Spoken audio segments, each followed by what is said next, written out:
In the kitchen now with Shana Conradt. Good morning, great to see you. Good morning, always good to see you. You too, a cookbook author, and now she's got a brand new business where she will cook healthy meals for your family, and it's very, very affordable. The concept is catching on around the country. Yeah, it's really great, and it is really affordable too. We do 2 serving meals, which are great for families that have smaller kids that maybe, you know, just eat little snacky things for dinners. And we do 5 serving meals for families that are larger, and gourmet pizzas that can get delivered to your home right along with those meals so that you're prepared for the weekend and you don't have to order out. And it's quick and convenient, and it's healthy, and it makes people feel good about summer and wearing shorts and tank tops and swimming suits. I love that. Things. I love it. We're also busy, so I mean, I think a lot of us find ourselves eating out a lot more than we should be. And not only usually is the food not good for us, but it adds up. And this is, you know, to have a nice meal that you didn't cook, but it's at home, so you can sit out on your patio or porch to eat it. It's the same kind of quality you would get in a restaurant, and you don't have to leave, and you don't have to tip me. Oh, there you go. I like that. So there you go. So how can people find out more about that? MakeMeHotMeals.com. Okay. That's the best place to go. Good deal. So. Super cool. Well, Shana's here. She's going to do a sandwich recipe, perfect for a road trip or picnics later. But we're going to do some more treats because I don't think you can have enough of this snacky kind of stuff around in the summer. I agree. And I struggle with treats because of my healthy cooking spirit. Sure. Right. But when you get some things like this, and you can do get your sweetness from honey and maybe some peanut butter and throw some nuts and some good fruits in there. I mean, it's the best of both worlds, and you still feel like it's a treat even though it's not a complete splurge and indulgence, which I'm all about. Right. So Shana's got 2 boys, so they're gung-ho with this. They like these recipes. They love this. And you know what? Granola bars that you get at the store, most of them taste like cardboard. Yes.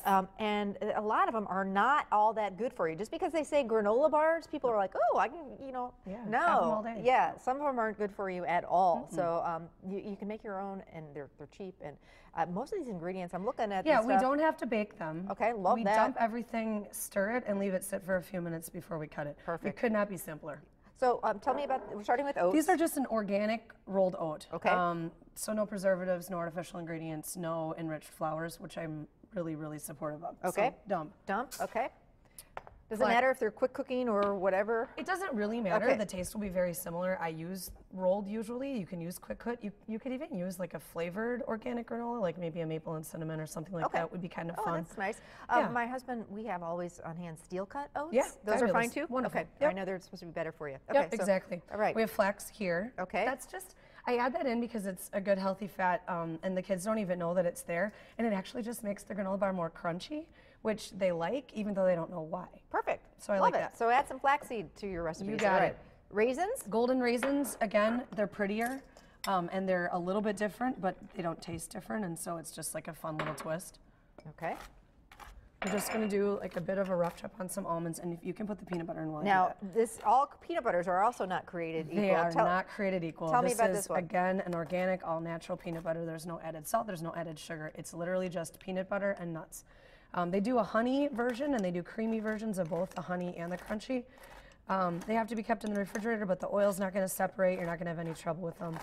It's delicious. Smells like it's amazing. just totally delicious. We have a sponsor of the show, the Bulk Food Shop. Yeah, she makes her own peanut butters. Yeah, you can go in there. I love Brenda to pieces. Yep, the Greenville location. You basically go there. They grind the peanuts right there for you. It doesn't get any fresher than that. No, we live like a mile from her. Yeah, it's a great place, and they have all sorts of, bulk foods like the raisins, like these oats. Exactly. I love the idea of actually chopping the almonds yourself.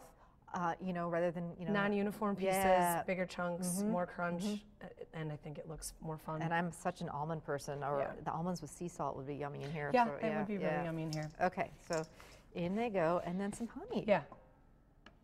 We mentioned honey. I know Brenda at the bulk food store has amazing honey too. So she's really doing awesome. Yeah, I cool remember stuff. the day she opened, so it's Very cool to cool. see. All right, so here we're stirring this. Okay. But people at home, if you're not dirty in the kitchen, then it's not as fun. So I suggest getting dirty. If you clean dirty, we're talking about just getting in there. Dirty. Yeah. It's like a cookbook. A good cookbook is always going to be a little bit dirty. Absolutely. Because you used it. Totally agree. So if you dampen your hands under the faucet, you can use your hands to stir this, and it works much better because you can get all that sticky stuff in. Do you want me to get my hands wet? Go for it, I would Shana. love to. It's just like meatloaf. You can't really stir meatloaf. No. You really got to get in there. So, and I understand what you're saying. A spoon's not going to get that peanut butter and all that so here really we go. around. Just clean hands, wet them a little bit. Clean hands that are just a little bit wet. look, it's so much more fun. And actually, that's one of the things, touching the food and getting in there with the food with your kids, that is what makes it fun. Absolutely. So I'm going to clean my hands now. Okay, I'll help you line. Fabulous. Okay, so you're lining with wax paper. Yep, it'll pop out easy and they won't stick at all. Okay. Overlapping, kind of? You want to do that? Yeah, okay. Kind of sneaking out the sides. Okay, does that work? Mm-hmm. So no baking for these whatsoever. I love that. So once it's in here, kind of pack it down? Squish it down. Yep. Okay.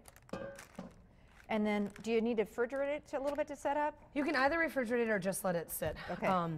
And then you can just cut it a little bit more easily at that point. Okay. If you brought these with you and cut them in the cart, because it really does pop out very easily and they're not crumbly and messy and they don't get all over the place, that would work if you need to run out the door right away. But these smell yummy. Yeah. I'm a big fan of peanut butter. So, all right, we're going to pop these in the fridge, let them just kind of harden a little bit, and we'll show you how to slice them up. What are we making next time, Shana? We are taking pita pockets and we are spreading them with some hummus and fresh raw vegetables in there. You know, road tripping is fun, but you have to make sure that the snacks that you bring, especially sandwiches or something with a little bit more substance, can actually sit out and not be refrigerated, or you know, to have a cooler as your sidekick instead of your wife. That's not going to fly, right? So a healthy snack or sandwich alternative for the road trip instead of the French fries that there's a lot of French fry eating going on road trips, probably too many. So anyway, Shana's going to stick around, and we've got more fun ideas for road trip coming up.